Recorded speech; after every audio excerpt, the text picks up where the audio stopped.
communication and adapt to it, whether it be verbally, SmartPad,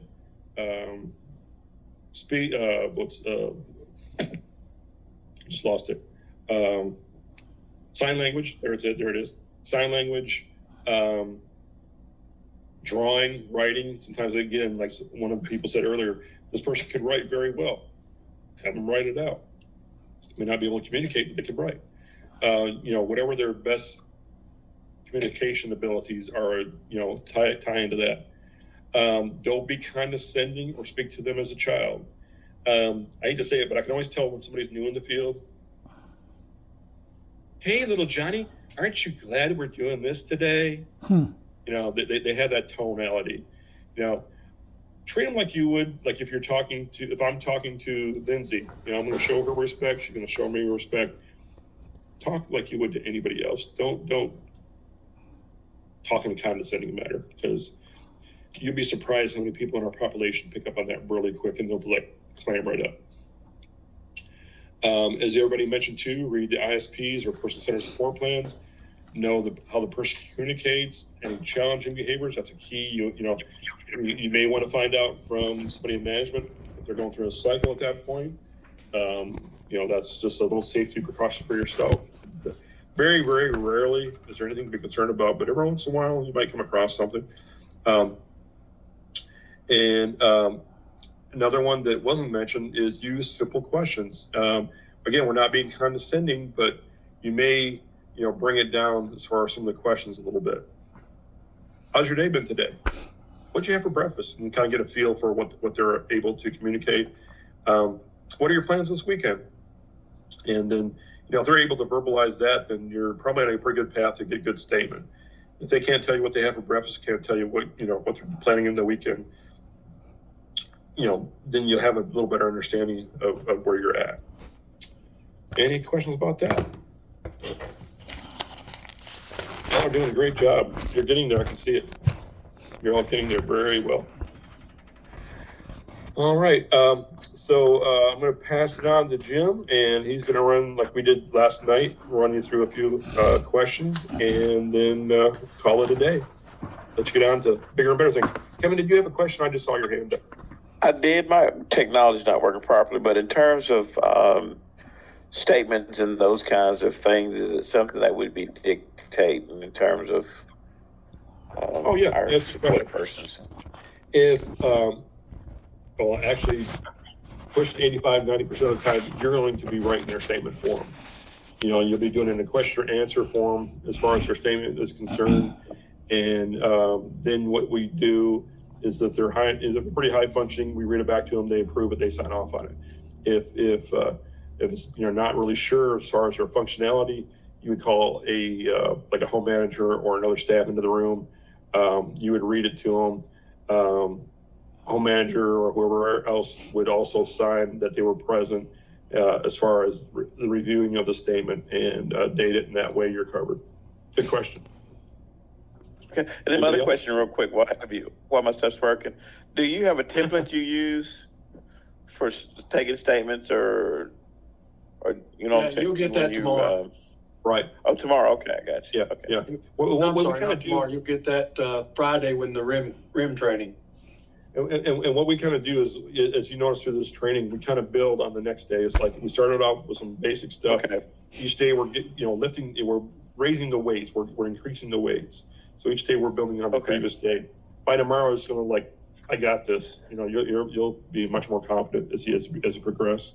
There is a witness statement template that you'll use, and again, as you progress in time too, you'll get where exactly what kind of questions you want to ask and where you want to go with it.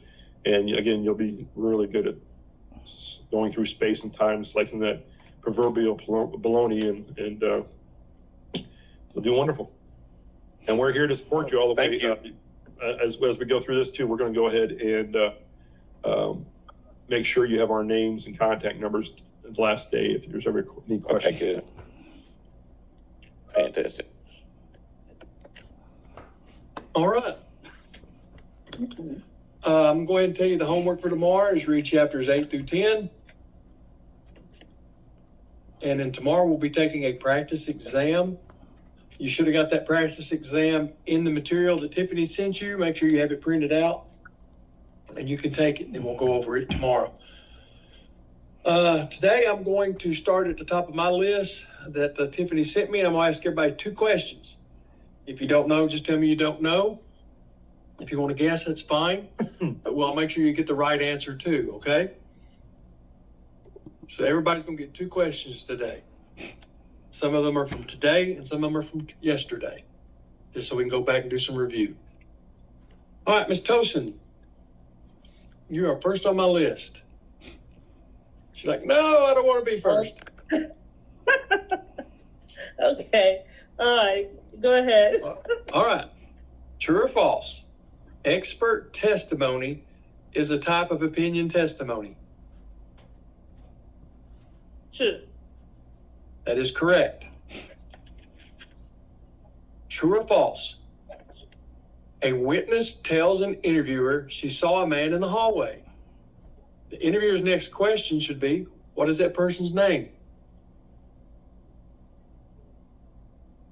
True. That is correct. Very good. Thank 2 you. for 2. I have to think. All right. Wesley. Yes, sir. Hold Mr. on. Wesley. All right. True or false? An employee has the right to remain silent during an incident interview. False. That is correct. That is false. True or false? Persons with cognitive impairment should never be considered credible. False. That is correct. Very good. Hey, I'm gonna get a drink. Yeah. Miss Lanita. I'm joking. No, I heard you. Hey, he wasn't joking. not at all. I don't think he was. I don't think he was joking. There's 54 questions, Wesley. You got Oh, 2 hey, right. whoa, hold up, man. I need to be here. I need to be here tomorrow. We can't go that far. All right. Miss Lanita. Yes. What question should an investigator ask to transition to the next slice of time?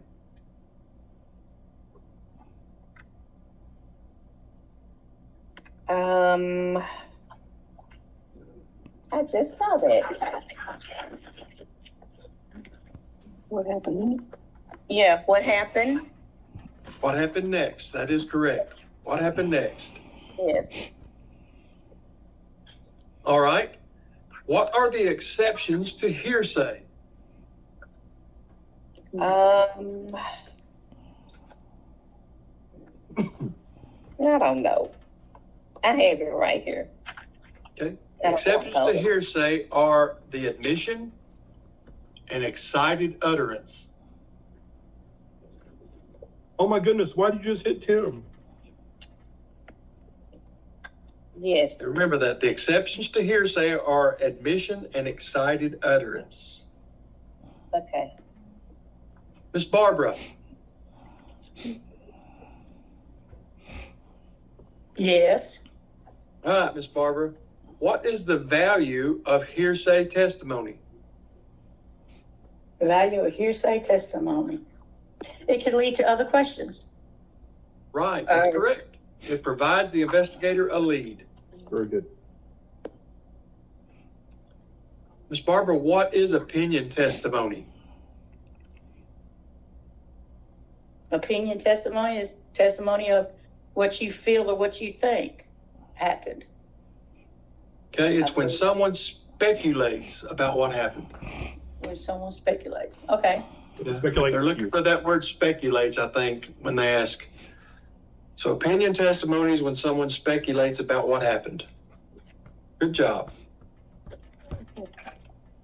All right, Mr. Benjamin.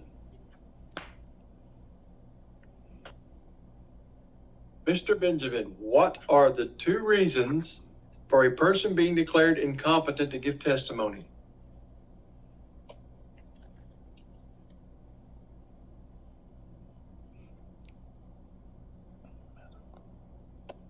And I don't see even Mr. Benjamin on his screen. He may have to step I out. was just looking for him, yeah. Oh, he's on the bottom. Yeah, he's on in his room though. Yeah, I He see said the it was the screen. restroom. That's right. Yeah, he said That's he had right. to step run off. the restroom. Yeah. All right, let's skip Mr. Benjamin. Let's go to Miss Greta. Miss Greta, Yes, sir. can you tell me the two reasons for a person being declared incompetent to give testimony? Neurology, impaired memory, and doesn't understand the difference between telling the truth and telling a lie. Very good. All right. You are dead on. Right. All right, true or false? The exception to opinion testimony is the admission. False. That is correct. Very good. Y'all are doing great. Thank you. All right, Miss Tammy.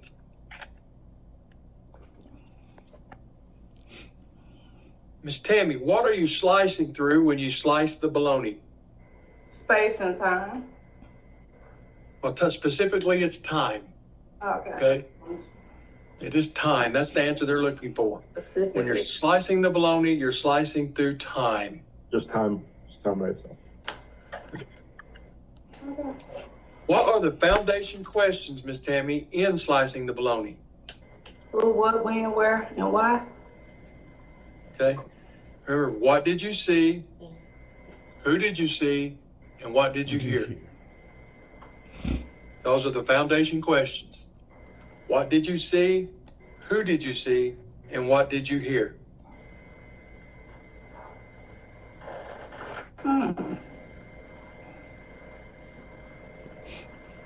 All right. Let's see.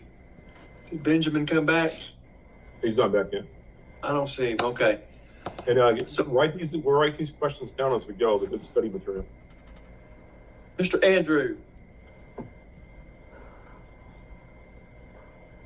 What should Yes. you say to a witness if they say they don't know anything about this incident? You build the bridge, so you just say, while you might not understand, while you might not think you know what's going on, there could be some information going on around you that could be prevalent to the case. Okay. That's very good. I don't know if they want specifics, exactly what they've written in the book or not. I don't know how they'll grade the test. Okay. But for the test purposes, if you can remember that line that's on that page, sometimes people who are in the vicinity of an incident may see or hear things we're not sure are important. Need to ask some detailed questions to help resolve this. Okay, and it is called building the bridge. They may accept just build the bridge. I'm not sure. As I recall, I think that's what it was, building the bridge. So, Andrew, what is the first question you ask after giving your purpose? What can you tell me? What is it?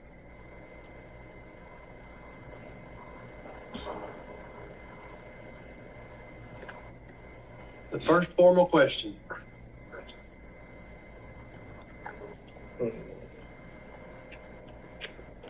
Is it, what can you tell me about the incident? That is correct. Good job. Good job. All right, Miss Deidre Chapman. Miss Deidre, the phrase chain of custody refers to how we establish the authenticity of documentary evidence. Think about it. This is true or false? Right. False. That is correct. It's false. Dang. We establish the authenticity of physical evidence. Okay? True or false? The quickest way to begin the process of determining the date on which this incident occurred would be to conduct background interviews with all workshop employees who generally have contact with Fred.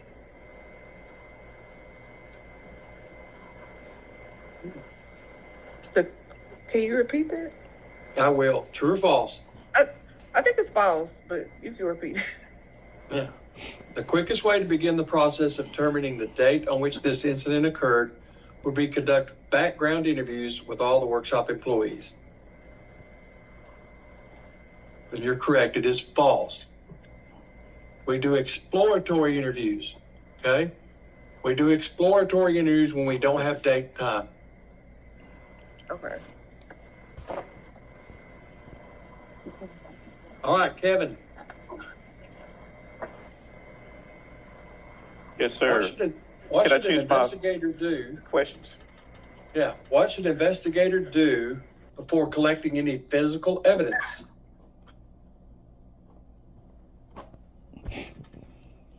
Before collecting physical evidence. You arrive at the scene. What should you do before collecting any physical evidence?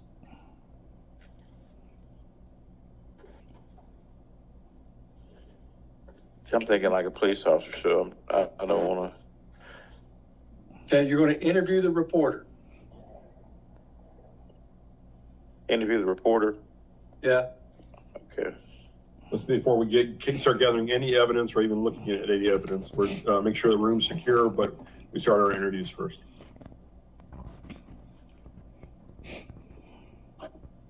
All right, true or false, Kevin? Okay. I didn't know that one.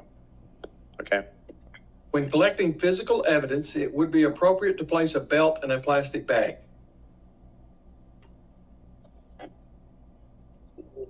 A belt in a plastic bag.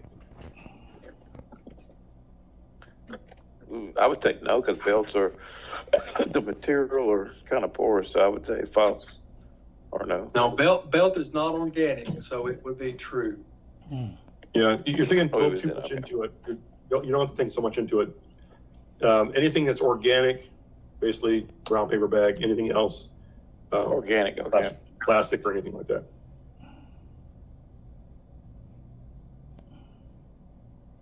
All right, Miss Nicole. Okay. Miss Nicole, true or false? A surveillance video of a staff member pushing a person supported is demonstrative evidence.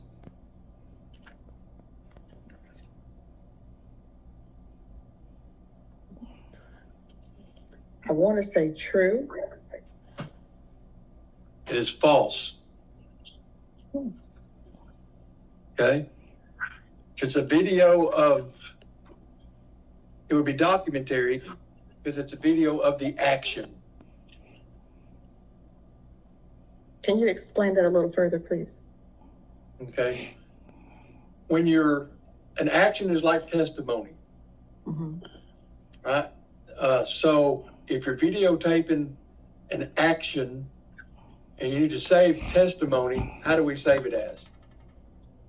Written. Documentary evidence. Yeah. Okay.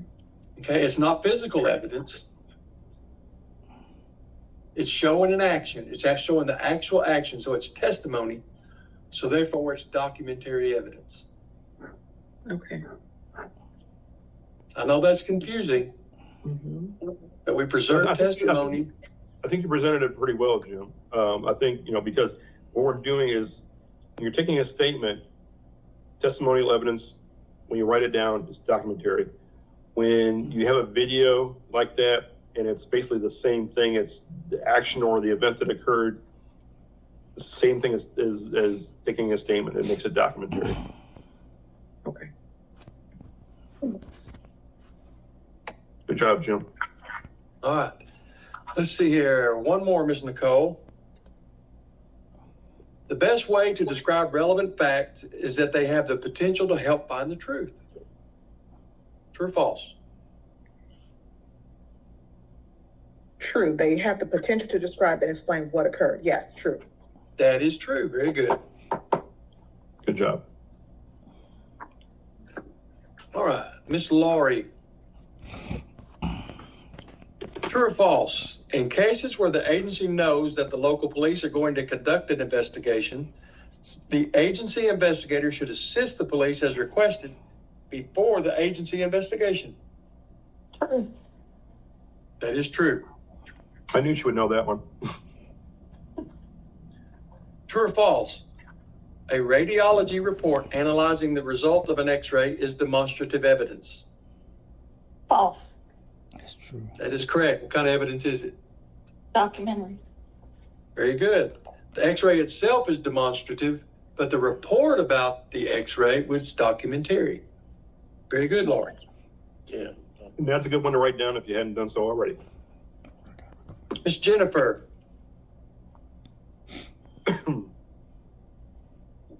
Miss Jennifer, true or false? A photograph usually shows a spatial relationship better than a diagram. False. That is correct.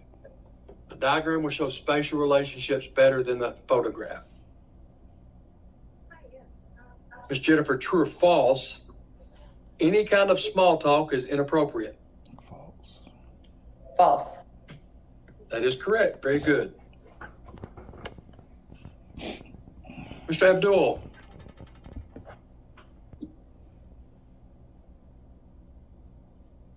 What does it mean by systematic collection?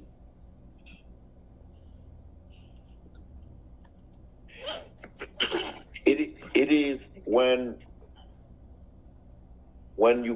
at the scene you collect all evidence that can ultimately lead to finding out the truth. That's what systematic collection is. Yeah. Now I want to write this down. Systematic collection are the rules that govern the behavior of the investigation. That's how we collect our evidence. We systematically collect our evidence. The systematic collection are the rules we use to govern the behavior of our investigation.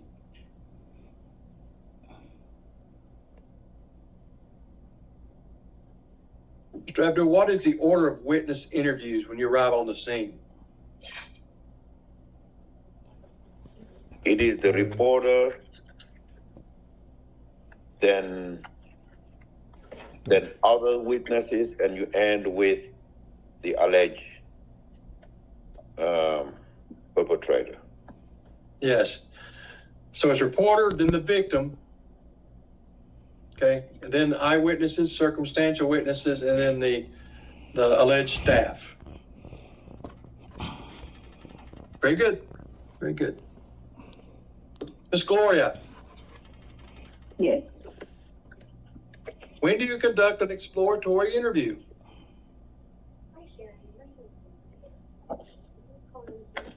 Exploratory interview. When do you conduct an exploratory interview?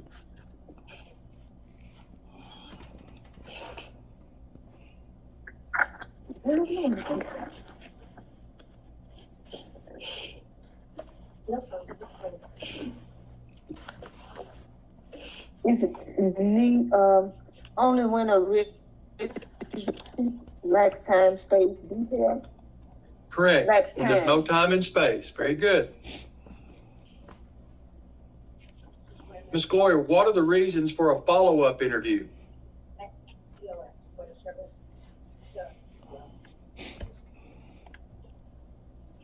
Can you repeat that?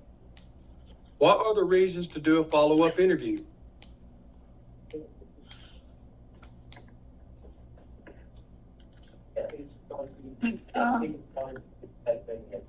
To obtain more information or evidence. Not evidence. Oh, follow-up interview. Questions. Oh, question you forgot to ask.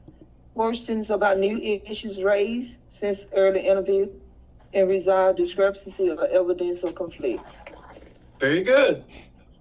Very good. All right, Miss Sheila. Sheila, I gave you 3 reasons for doing a background interview. You remember what those 3 reasons are? Yeah. I'll go back to my. The dog girl.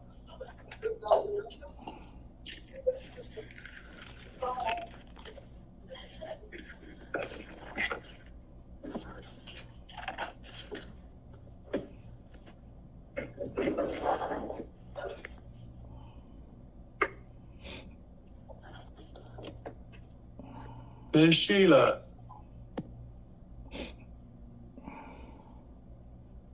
All right. 3, Can you hear me now?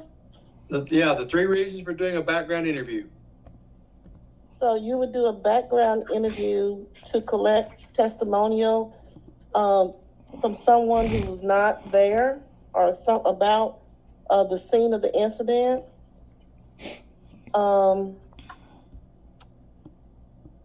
To see if there was any relationships between the staff and the resident. That's the only thing I can come up with right now. Okay, you're really close. Background Okay. interviews are done to establish relationships, Mm-hmm. to obtain a consumer history, History. Okay. and to gather information from an expert.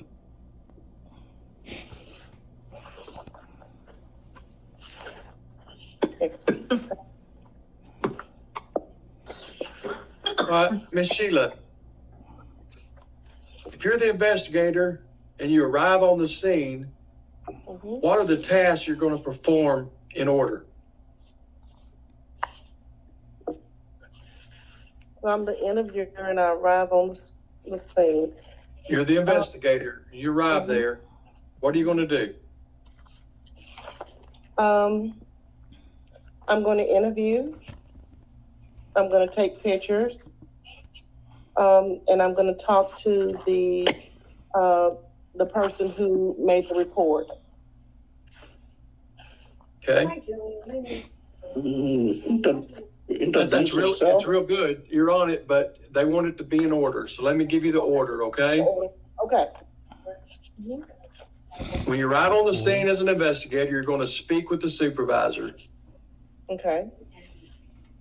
You're going to collect physical and or create demonstrative evidence. That's number 2. Number 3, you're going to conduct interviews. Yes. Number 4, you will collect and review documentary evidence. 1:69. And then number 5, you'll conduct background and or follow-up interviews. Times HI as Mary. Can you repeat number 5? Conduct background and or follow-up interviews.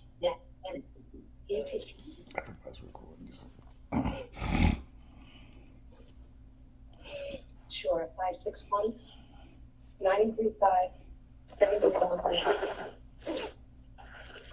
What was number 4? Number 4 is collect and review documentary evidence. Right now, I'm doing, the rest of your public, 718 Lawrence, LAW, RENCE. What was number 3? 3 is conduct interviews.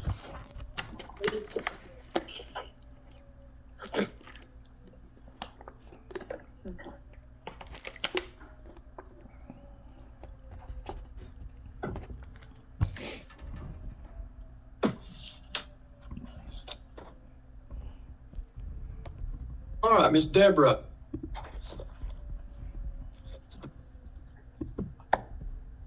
Miss Deborah, yesterday we talked about the different types of interviews. Can you tell me what 4 types of interviews there are?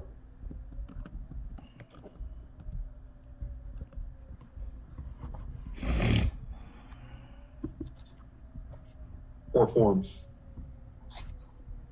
4 types of interviews.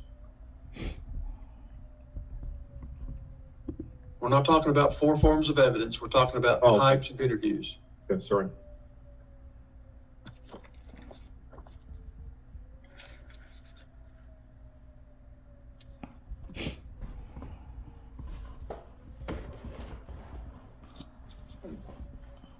Miss Deborah, you're muted. I don't know if you're trying to answer or not, or you're looking it up. Background. That's 1. Okay. Exploratory. That's 1. Follow up. That's 1. There's 1 more.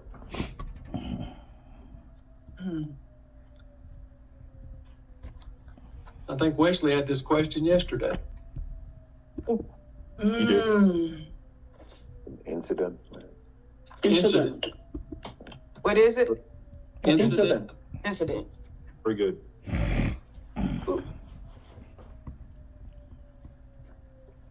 Ms. Deborah, true or false? Direct evidence will always emerge as eyewitness testimony.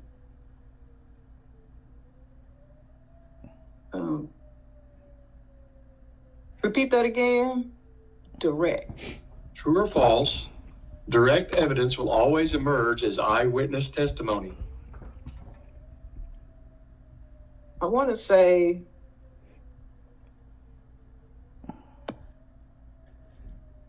false. It is true. It's true. It is true. Okay. All You're throwing me eyewitness off with the testimony. always. Yeah.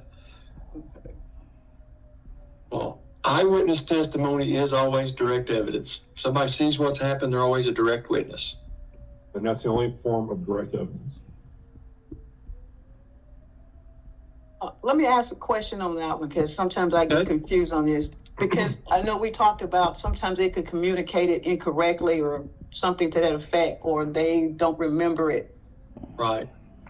So, but you're saying it's always true. Yeah. And it is, Okay. you'll find times where an eyewitness will see something different from another eyewitness.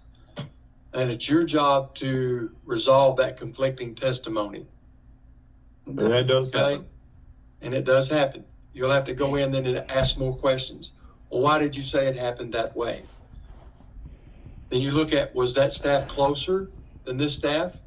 Or were they located in the room? That's why you use your diagrams.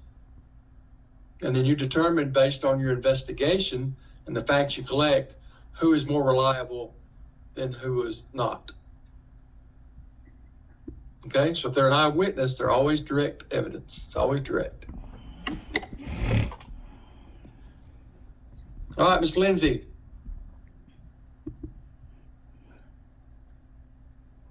True or false? An investigator taking a photo of an injury is the same as a doctor listening to a beating heart using a stethoscope. False. That is correct. That's false.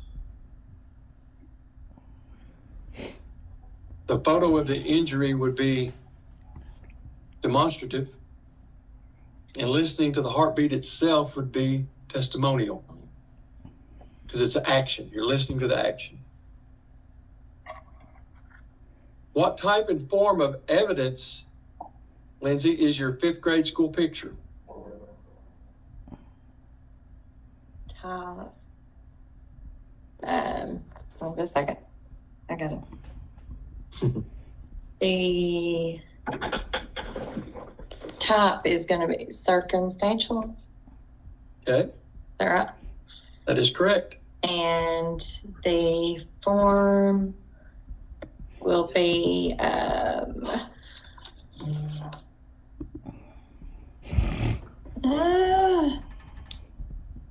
What are pictures? Demonstrative. That is correct. Right. And y'all might want to write that one down. That could be on the test.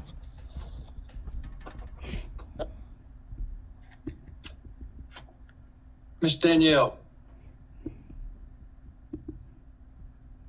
Direct evidence is said to be conclusive when answering the investigatory question, while circumstantial evidence is said to be what?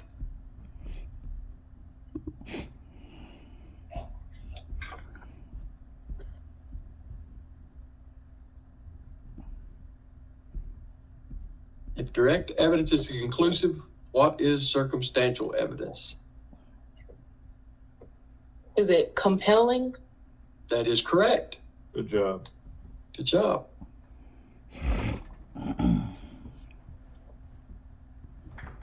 Ms. Danielle, true or false? There are 4 types and 2 forms of evidence.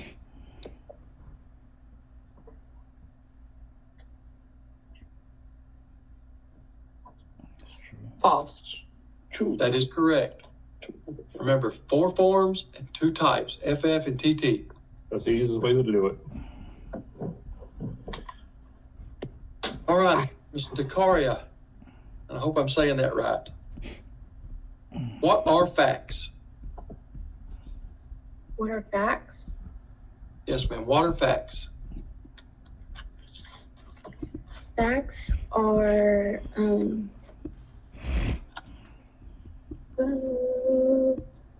No. That's not what's in here. Oh, I'm sorry. Okay, here we go. Facts are gathered on like people's sensories, I guess. So like the sight, hearing, and taste and smells and stuff like that. So it's what people can gather, I guess. Facts are considered pieces of information. Yeah. Okay? Facts are considered pieces of information. So what are relevant facts? Relevant facts are facts that have the potential to help describe what occurred. Very good. They help describe and explain an event. All right, Ms. Deidre Walker. Okay. What is the difference between describe and explain?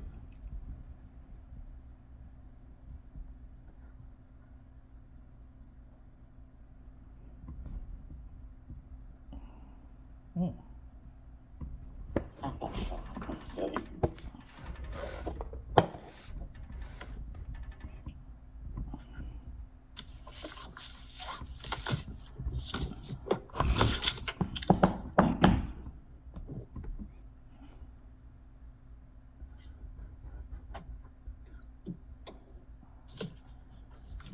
That the explanation gives motive, tells the why.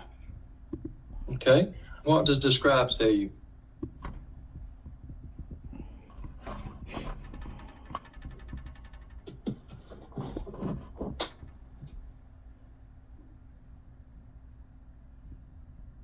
A description will tell you what. Okay. So simply put, describe and explain tells you what and why. Okay? Describe is what and explain is why something happened. Can you tell me what the definition of an investigation is?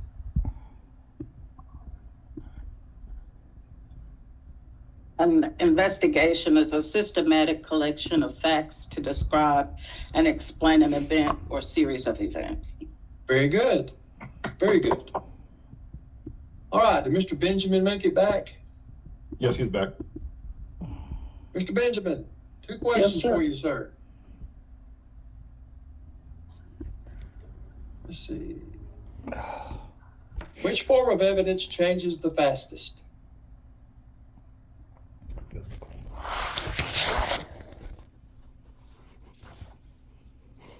Which form of evidence changes the fastest? Circumstantial evidence? No, that's a type. Circumstantial is a type. We're going to form. Which form of evidence changes the fastest?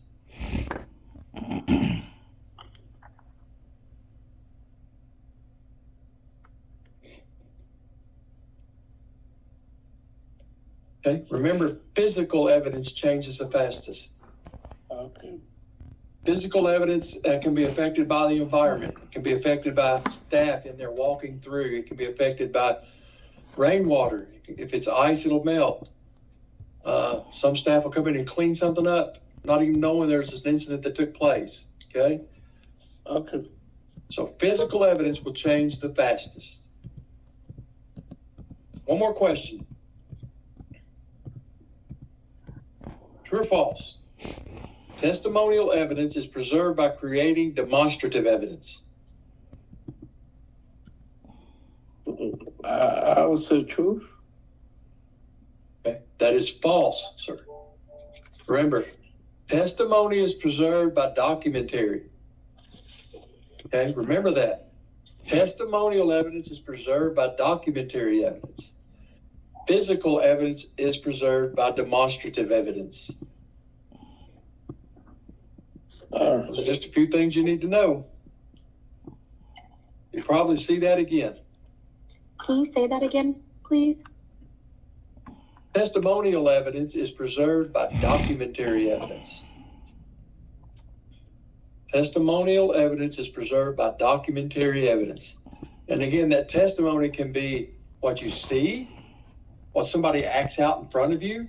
If you record something that's acted out in front of you, that's documentary. Even though it's a video, you've recorded testimony. Okay? So any type of testimony you record is documentary. Physical evidence is preserved by using demonstrative evidence. That's your pictures, your diagrams.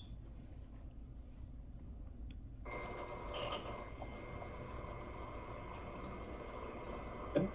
Any questions so far? Guys, y'all done really good today. You're over halfway done. One more day. And then the test on Friday morning, just a couple hours to do the RIM training, and y'all have this all day. Y'all will be provider investigators, or Miss Deidre will be a DIDD investigator ready to go. Ready to hit the road running. All right. I agree. So we'll see everybody tomorrow morning at 10 Eastern, 9 Central. Hope you have a good night. Remember your homework, read chapters 8 through 10. Thank you. Have a good Have a one. pleasant night. Take care. Have a good night. Sweet God.